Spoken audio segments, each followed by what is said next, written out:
Hi, this is Winslow. This is Crimson.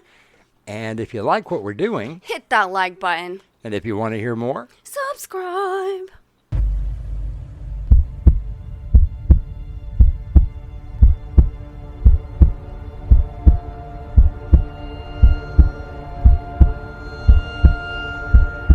With this key, you unlock the world to your dreams.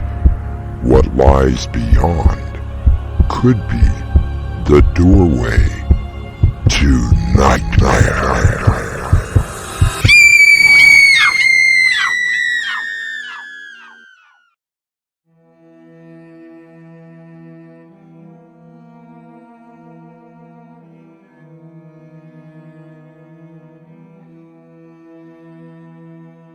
Come in. Welcome. I'm your host through the doorway to nightmare. Murder. The final solution. The cruel act of taking the life of another human being. For some, it comes as easily as answering a phone or turning on the radio. For others, it is a desperate attempt to alleviate an unbearable situation. I must have fallen asleep at my desk. No, Mr. Ward, you didn't fall asleep. You are wide awake. Ms. Malone, I'm so sorry for not getting those reports to you, but I promise... Will you shut up, Henry? Look at your hand. Don't you see? Huh? What's this gun doing in my hand? Look on the floor, stupid. That's... Oh, God, what have I done? Quite obviously, you have killed me. Our mystery drama, Speak of the Dead, was adapted from a short story and written by Winslow Swan and edited by Crimson McKenzie. Our cast includes Annie Mick and Raven Adams. I'll be back shortly with Act 1.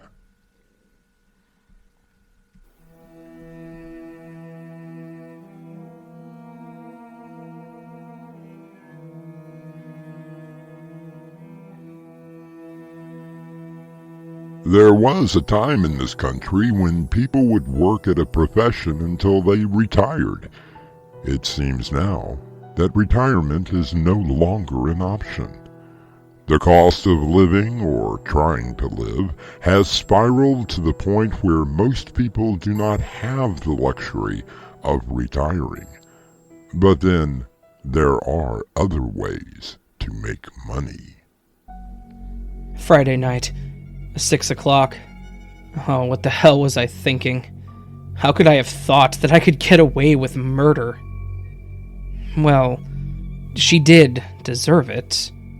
Nora Malone, CEO of the accounting firm, but so much more than that. A pretty good accountant yourself, embezzling all that money. Wait, maybe you're not dead. No, you are definitely dead. Strange, I didn't think that I could shoot so well, let alone directly in the forehead. Ugh. The blood on the floor, that one thin line of red trickling down the end of your nose. You look so surprised. I'm sure the mortician will have a heck of a time changing that look on your face.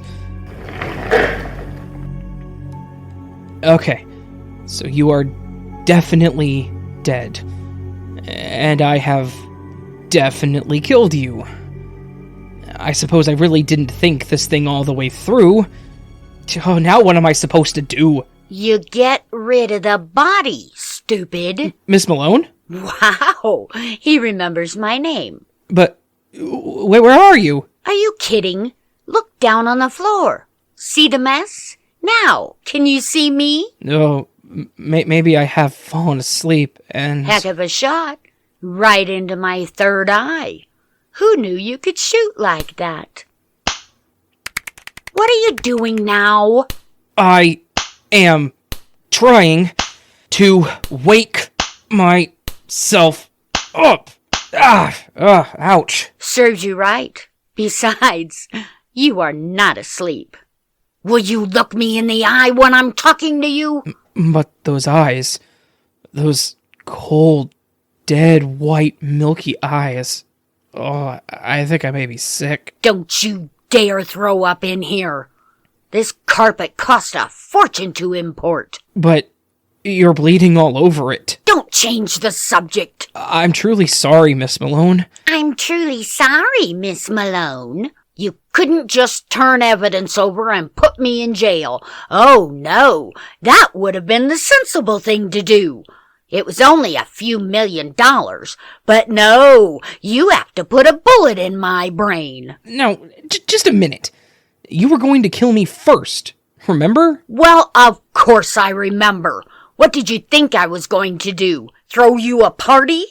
When I found that note that you left on my desk, I didn't really have a choice now, did I? And by the way, why did you only ask for $5,000? Actually, it was $4,132.78. Damn accountants. Always have to have the figures right to the penny. That was the cost of repairs to my car that you smashed into a few months ago. Are you serious? If that weren't bad enough, it was you who made sure the insurance company would not pay it off by making it look like the whole thing was my fault. Well, it was your fault. Just shut up, or I'll... Shoot me again?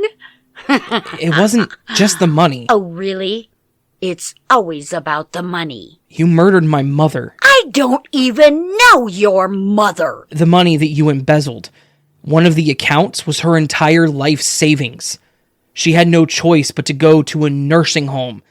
She was such a vibrant woman. But being in that place, it's what killed her. I hold you responsible for that, Miss Malone. Why couldn't you have taken care of her? Oh, no, she was too proud for that. Then why is it my fault? How many others have you killed? How many other lives have you destroyed? Only the stupid ones. Only the ones who handed me their money and the knife to stab them in the back with. Only the idiots who have no idea how the world actually works when it comes to money. You really are a cold and heartless woman. Oh, you just had to change a decimal point or two, and then I was a little bit richer. It really was quite easy until you started poking your nose into my business. And where did it get you? Lying on the floor of my office with a bullet in your brain. Okay, genius. Now what do you plan on doing? I hadn't really given it much thought. Another brilliant deduction from Henry Ward. Okay, it's Friday night. That works in your favor. How so? Think about it, dummy. You have all weekend to clean up. Clean up? You don't really want everyone coming in Monday morning and seeing a gun on your desk and you talking to a corpse, do you? You might as well just stick your foot in a bucket of water and put your finger into a light socket. Save the state a lot of money. Oh, not helping. Oh, you want my help? You do realize that I was going to kill you when I saw your little note. Not the way you did me in, but more subtle. What do you mean? I was going to force you to write a suicide note, confessing to the embezzlement, then make you jump out the window. Simple, no fuss, no embarrassing questions. You were going to be my fall guy. I don't believe you. Go and look on my desk. Using my vast knowledge, I already made it look like you were taking the money. You don't have it in you. Oh, but I do. I even have your pitiful $5,000 sitting there, along with the evidence that would have convicted you. Don't believe me? Go down to my office and see for yourself. I am not exactly going anywhere.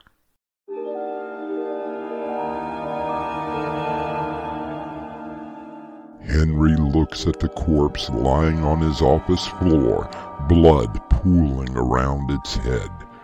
He begins to walk down to Nora's office to find out if what she has told him is true. You come back and find out what happens when I return with Act 2.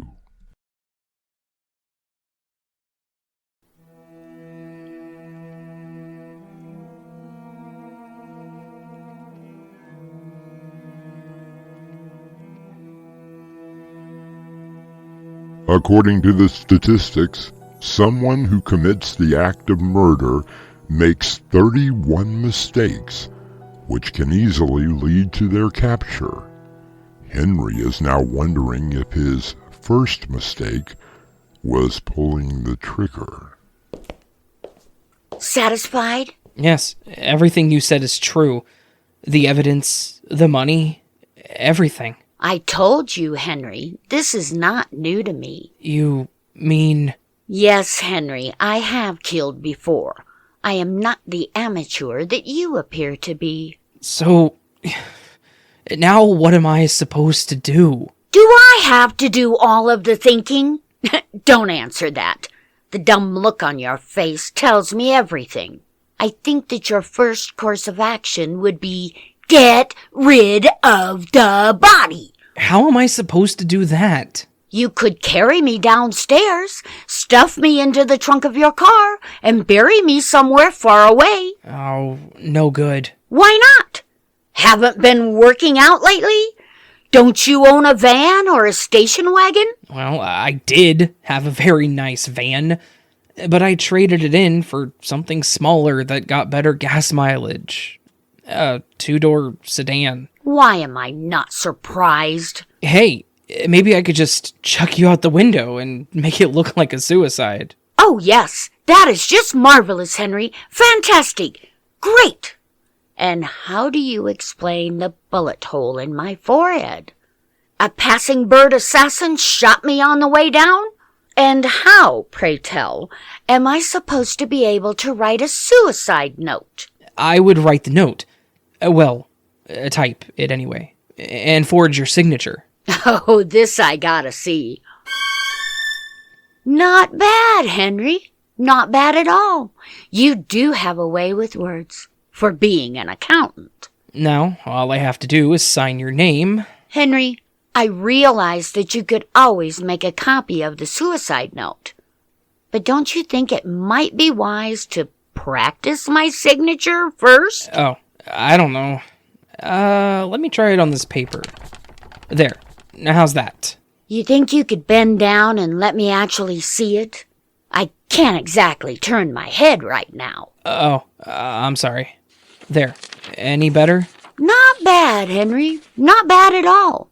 Although I do a small loop at the end of Nora. You mean, like, that? A little better. Of course, it really doesn't mean anything. We have already established that I can't jump. Well, perhaps you were writing a confession, not a suicide note. When, as you were standing by the window, a burglar came in and shot you. You tumbled out, and then voila. I may have underestimated you, Henry Ward. That actually sounds doable. Okay, prop me up by the window. Let me just get the window opened here first. Oh, you are a little heavier than I imagined. I'm dead. It's called dead weight. Hey, watch the hands. Why do you care now? Oh, that's just sick. There we are, propped up against the window.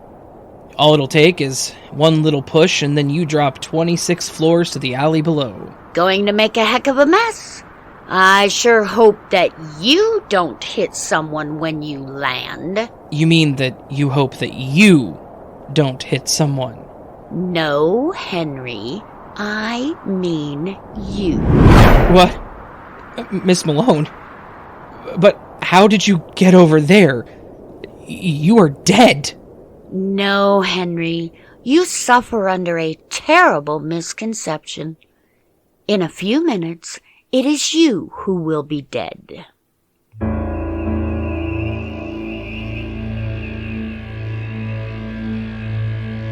Henry Ward looks at where he thought that he placed the corpse of his employer at the open window.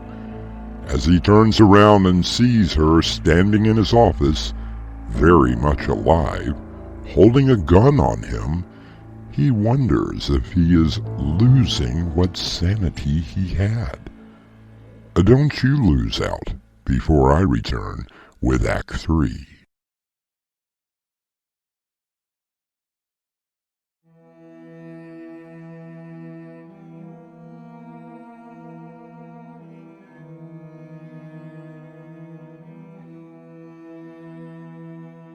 Henry Ward thought that he had killed his employer, Nora Malone.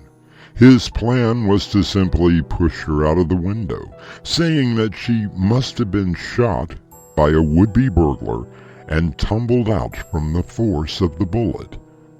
Imagine his surprise when he sees her standing in the middle of the room, holding a gun and very much alive. But I shot you. Right in the head.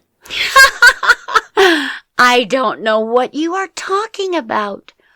As soon as I walked in and told you that no one, absolutely no one, tries to blackmail me, you fainted dead away. This can't be real. When I found that note demanding money from me because you discovered my secret, I knew that it was you.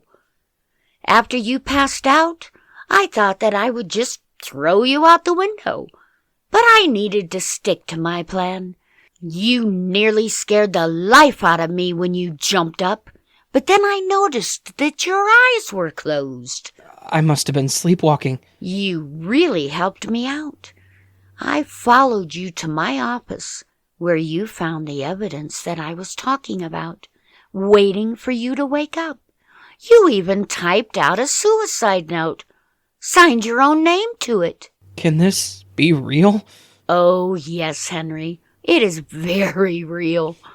I'm actually a little sorry that I have to kill you. I don't think that the gun is necessary. First plan was fine. Now just stand right there, and I will give you a little push.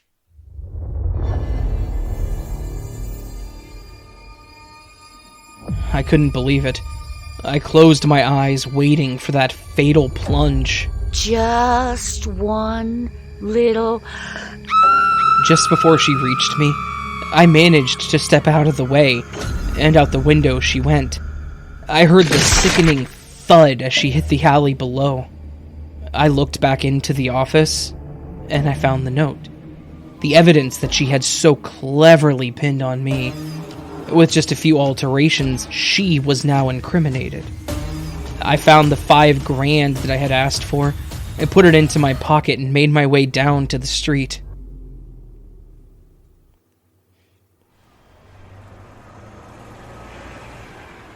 For a city as large as this, there were hardly any people out. As I passed by the alley, I thought that I heard a faint groan. Henry? Perhaps she had somehow managed to survive the fall. I hurried into the alley and... Henry, is that you? I thought the bullet wound to the head was bad, but this? How bad is it? Well, you hit the dumpster, and it seems to have cut your body right in half. Oh, I think I may be sick. You picked a good place to do that. Who would know? Now, stop that. Where are you going? I'm going home. The number 14 bus should be here any minute. Henry, aren't you forgetting something? You tried to kill me. Instead, you went out the window. Think about it, Henry. If you can hear me, don't you think that the police will be able to as well? I can always tell them that you pushed me. No, you are dead. Am I, Henry? Am I really dead? No, you are dead. You are...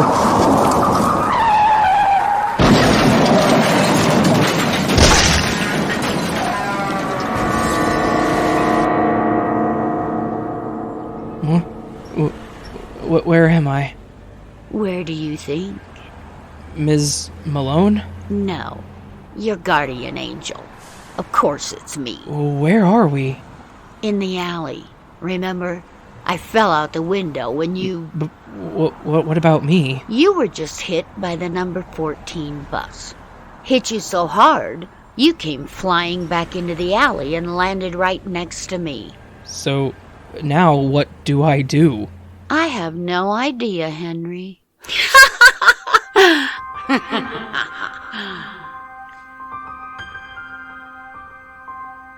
The twisted body of Henry Ward lies motionless on the street as people from the bus begin to gather around, waiting for the police to arrive. You arrive right back here when I return with a final word.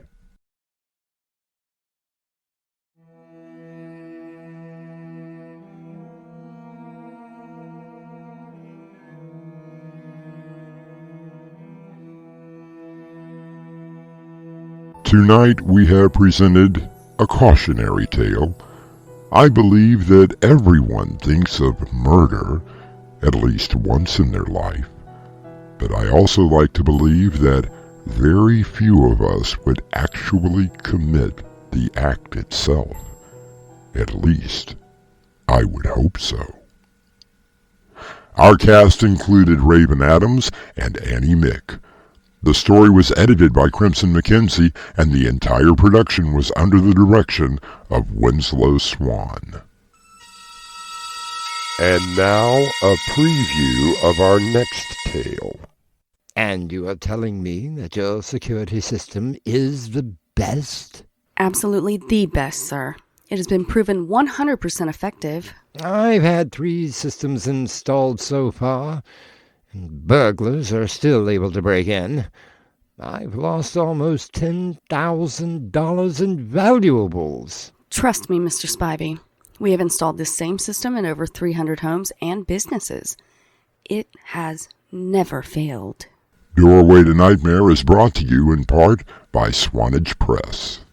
This is your host, inviting you to return with us through the Doorway to Nightmare for another adventure into the world of your terrifying imagination. Until next time, slumber peacefully. Epilogue. The butler did it.